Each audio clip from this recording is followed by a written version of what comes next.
قبل ما نبدأ فيلمنا النهاردة ياريت ما ننساش نصلي على النبي ونشترك في القناة ونفعل الجرس علشان يوصل لكم منا كل جديد. ويلا بينا نبتدي العظمة بتاعت النهاردة. فيلمنا النهاردة بيبقى عن قصة حقيقية في سويسرا سنة 1904، وبيبدأ فيلمنا مع بنت اسمها سابينا واللي بتبقى روسية لكنها قاعدة في سويسرا علشان تتعالج. وبتبقى سابينا مريضة نفسية بسبب اللي كان بيحصل لها وهي صغيرة، وبنشوف الممرضين وهم ماسكين سابينا جامد علشان ما تهربش منهم لأن بيبقى عندها حالة هستيرية، وبتفضل تصرخ وتزعق فيهم وتقول لهم أنا مش مجنونة. وبيبقى المرض بتاعها اسمه هستيريا، وده بيخلي المريض مش عارف يتحكم في مشاعره ولا تصرفاته، فبيخرجوا الممرضين من أوضتها وبيسيبوها لوحدها وبيقفلوا عليها علشان ما تهربش. وبيبقى الدكتور اللي هيعالجها اسمه كارل يونغ، فبتقول له سابينا في أول جلسة تجمعهم إنها مش مجنونة وهي محتاجة علاج نفسي. فبيرد عليها كارل باحترافية إنه هيجي لها كل يوم يتكلم معاها شوية وإنها ما تشيلش همه خالص لأنه مش جاي يعالجها، ده جاي يساعدها. وبيطلب منها إنها تحكي كل حاجة حصلت لها في حياتها وهو هيقعد وراها علشان ما تتوترش. وبتبصله بالفعل وبيروح وراها يقعد وبيطلب منها إنها تتكلم، وكان ما فيش حد معاها في الأوضة، والهدف من ده إنها تقاوم رغبتها إنها تبص لكارول. وبكده بيبدأوا أول خطوة في العلاج إنها تقاوم رغبتها بأي شكل من الأشكال. وبيبدأ كارول الجلسة وبيسألها عن السبب في حالات الهستيريا اللي بتجيلها، فبتقول له المهانة والذل بأي شكل من الأشكال. فبيسألها كارول عن باباها، فبتقول له إنه كان شخص عصبي جدا وكان دايما يطلع عصبيته على أي حد بالطريقة اللي تعجبه. ومرة واحدة سابينا بتسكت، فبيستغرب كارول وبيسألها عن إيه اللي جا في بالها خلاها تسكت. فبتقول له إنها افتكرت إيد باباها دايما لما كانت بتبوسها بعد ما بيضربها. وبعد ما بيخلص كارول الجلسة الأولى مع سابينا بيروح البيت لمراته إيما وبيحكي لها عن حالة سابينا واللي بتبقى نادرة، وبيقول لها إنه بيستخدم أسلوب الدكتور فرويد الدكتور بتاعه عشان يشوف في نتيجة هتيجي من خلاله ولا لأ، وكمان علشان يوصل للسبب الحقيقي اللي خلى سابينا توصل اللي هي فيه ده. لكن بيبقى كارول خايف شوية لأن طريقة العلاج بتاعة الدكتور فرويد لسه ما تمش تجربتها ولا مرة لحد دلوقتي، وهو خايف إنها تفشل، لكن ما فيش قدامه غير الطريقة دي دلوقتي، ولو نجحت يبقى دكتور فرويد ابتكر طريقة علاج جديدة، وبكده العلاج هيبقى مثبت رسمي وهيتم استخدامه بطريقة رسمية مع أي دكتور نفسي. فبيروح كارول تاني يوم وبيدخل لسابينا الجلسة التانية، لكنه بيلاحظ إن ما فيش أي تحسن بالطريقة دي في العلاج. وبتعدي الأيام وبتتعود سابينا على دكتور كارول وبتبقى مستنياه كل يوم علشان يجي يقعد معاها. وفي يوم بيجي كارول يقول لسابينا إنه مش هيقدر يكمل علاج لمدة كام يوم، وده علشان جاله استدعاء من الجيش ولازم يروح في أقرب وقت. فبتتعصب سابينا لما بتعرف الخبر ده وبتقول له إنها ما كانش ينفع تحكي له حاجة عن تفاصيل حياتها، وبتوقع الجاكيت بتاعها على الأرض وبتفضل تتنطط. لكن كارول بيمسك الجاكيت بتاعها وبينضفه بالعصاية اللي معاه، ولما سابينا بتشوفه بتفتكر اللي باباها كان بيعمله فيها وهي صغيرة، وبتجيلها حالة الهستيريا من تاني، وبتقول له إنه ما ينفعش يعمل كده لأن الطريقة دي غلط وفيها مهانة وذل. فبيقول لها كارول إنه بينضف الجاكيت بتاعها بس من التراب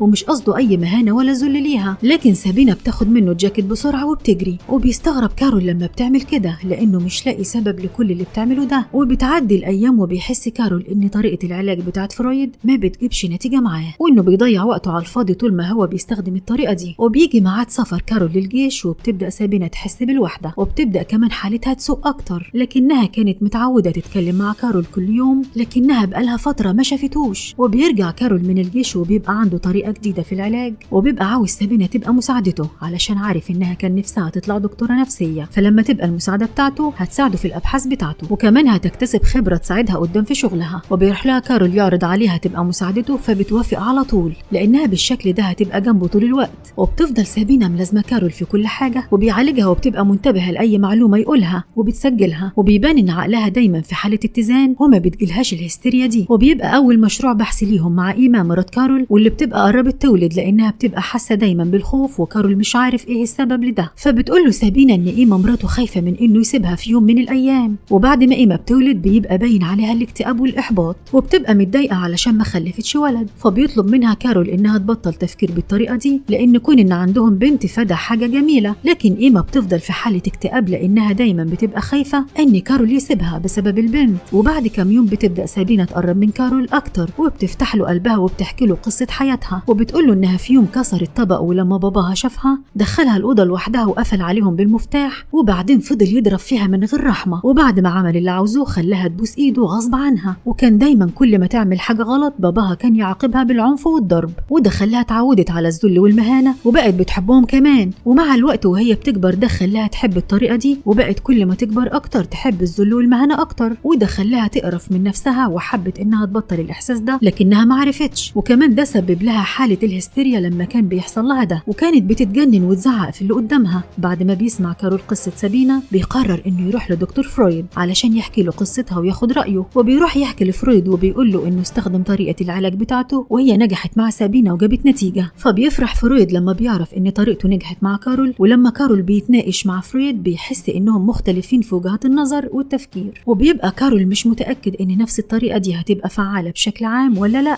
لكن فرويد بيبقى عنيد جدا فبيفرض رأيه وما بيقتنعش بكلام الناس، وبيبقى شايف إن طريقته هي الحل لكل الحالات، وبيبقى مش مقتنع إن طريقة علاج كارول لسابينا هي نفس نتيجة العلاج للمضطربين عقليا. وبيخلص كارول مع دكتور فرويد وبيروح لسابينا علشان يكمل طريقة علاجه معاها، فبتحكي له على اللي جواها وإن نفسها تبقى دكتورة نفسية في المستقبل، وإنها نفسها تساعد الناس على تحريرهم من عقولهم المريضة. فبيبان على كارول إنه مبسوط بيها وبيبقى مقتنع إنها هتبقى كويسة جدا في المجال ده والناس هتثق فيها. وفي يوم بيجي لكارول حالة جديدة لكنها بتبقى مختلفة لأن دكتور فرويد هو اللي بعتها لكارول، وبيبقى دكتور نفسي هو كمان وجاي علشان يتعالج، وبتبقى فلسفته وطريقته في العلاج مختلفة تماما عن أساليب كارول، لأنه بيقول له إنه يبقى سعيد لما بيعمل علاقات مع المرضى بتوعه، وبيبقى معتقد إن الطريقة دي بتساعد في العلاج أكتر لأنه بيخلي المريض منفتح أكتر وحاسس بالحرية، فبالتالي هيخف وهترجع حالته طبيعية وهيعمل اللي هم عاوزينه منه. وهنا بنفكرك إنك ما تنساش تشترك في القناة وتفعل الجرس لو أنت مهتم زينا بالقصص الواقعية. وبيكمل الدكتور ده وبيقول لكارول إنه في يوم كان عنده مريضة نفسية وبتحاول إنها تنتحر لكنها فشلت في أكتر من مرة في الانتحار، ولما نفذ معها الأساليب بتاعته في العلاج ساعدها وخلاها تنتحر وتقتل نفسها. وبيبان لكارول إن ده السبب الرئيسي اللي خلى فرويد يبعت الدكتور ده ليه، ولما بيبدأ كارول علاج الدكتور بيعجب بطريقته، ولما بيعمل للمريض اللي هو عاوزه علشان في الآخر يتعافى، وبيبقى مش هيساعد المريض على الانتحار، لا ده على العلاج. وبيقرر كارول إنه يستعمل نفس أسلوب الدكتور ده في علاج سابينا، وبيروح كارول لسابينا وبيعمل لها اللي هي عاوزاه، وبيقول لها إنه بيحبها زي ما هي بتحبه. ومع الوقت بتبدأ حالة سابينا تتحسن وبترجع لعقلها تاني، لكنها دايما بتبقى عاوزاه يضربها زي ما باباها كان بيضربها وهي صغيرة علشان تختفي الهستيريا نهائيا، وبيفضل عندها فكرة الضرب والذل. فبيروح كارول يقابل فرويد وبيحكي له عن إنجازاته مع حالة سابينا، لكنه ما بيقولهوش إنه بيعمل علاقات مع المرضى بتوعه. فبيقول له فرويد إن سابينا ممكن يكون عندها حالة تانية غير اللي عندها كمان، وده اللي بيخليها حاسة بسعادة دايما لكنها ما بتبقاش مسيطرة على نفسها وقت العلاقة. ومع الوقت بيبدأ كارول إنه يحس بالذنب ناحية إيما مراته لأنها بتجيب له المركب اللي كان نفسه فيه وبتقول له علشان هو قد إيه راجل مهذب وما بيخونهاش، فبيحس كارول بالذنب وبيقرر إنه ما ينفعش يكمل مع سابينا اللي بيعملوه، وبيقول لها إن ما عادش ينفع يعملوا كده تاني ولازم علاقتهم ترجع تاني زي الأول كدكتور ومريضة. فبتتعصب سابينا وبتقدر إنها ما تكملش علاج تحت رعاية كارول وبتبقى عاوزة تنتقم منه، فبتبعت رسالة لدكتور فرويد وبتحكي له كل حاجة حصلت بينها وبين كارول. ولما فرويد بيقرأ الرسالة بيبعت رسالة لكارول بيسأله عن علاقته بسابينا، فبيبعت له كارول رسالة تانية وبيقول له إن سابينا المريضة بتاعته وهي عندها حالة نفسية بتخليها تحب الدكتور بتاعها، وإنها كمان حاولت تعمل علاقة معاه لكنه ما وافقش، وبيطلب كارول من فرويد إنه يساعده علشان يبعد سابينا عنه. فبيبعت دكتور فرويد رسالة لسابينا وبيطلب منها إنها تبعد عن كارول، فبتروح سابينا لكارول وبتقول له يبعت رسالة لدكتور فرويد ويقول له فيها على اللي كان بينهم، وبيقول له كمان إنها مش كدابة وإن كل ده حصل بينهم بالفعل وإلا هتروح تقول لي إيما مراته وتفضحه قدامها. وكمان بتطلب منه يقول له دكتور فرويد إنه يبعت لها رسالة يأكد عليها إن رسالته وصلت وإلا هتعمل حاجات كتير وتفضحه قدام مراته وزمايله. وعلشان فرويد يقبل حالة سابينا عنده ويقبل إنه يساعدها ويعالجها، فبيخاف كارول إن سابينا تروح تقول لي إيما مراته، وبيبعت رسالة لدكتور فرويد، وبعد تفكير من دكتور فرويد بيوافق إن سابينا تروح تتعلم تحت إيده. وبيبقى دكتور فرويد عنده آراء كتير مختلفة عن الناس، وده بيخلي المجتمع يقف ضده لأن الأفكار بتاعته بتبقى مجرمة وغير أخلاقية، وبيبقى من النوع اللي بيحب يسيطر دايما وبيبقى عاوز يغير طريقة تفكير الناس اللي حواليه زي ما هو عاوز، وفي نفس الوقت ما بيبقاش بيتأثر بكلام الناس وتفكيره ومبادئه ما بتتغيرش. وبيبقى كارول عاوز يساعده في علاج المرضى علشان يغير طريقة تفكيره المسيطرة دايما، لكن فرويد بيرفض مساعدة كارول ليه لأنه هيبين للناس إن طريقته في العلاج مش كويسة، وبسبب ده بيحصل اضطراب في علاقة الصداقة اللي بينهم، وبيبعد كل واحد فيهم عن التاني بعد فترة. وبيسافر فرويد لأمريكا وبيبقى كارول معاه وهو ودكاترة كتير تانيين، وده علشان بيناقشوا في طريقة العلاج بتاعت فرويد، وبيفضلوا الاتنين يعارضوا في بعض علشان كل واحد بيثبت إن تفكير التاني غلط،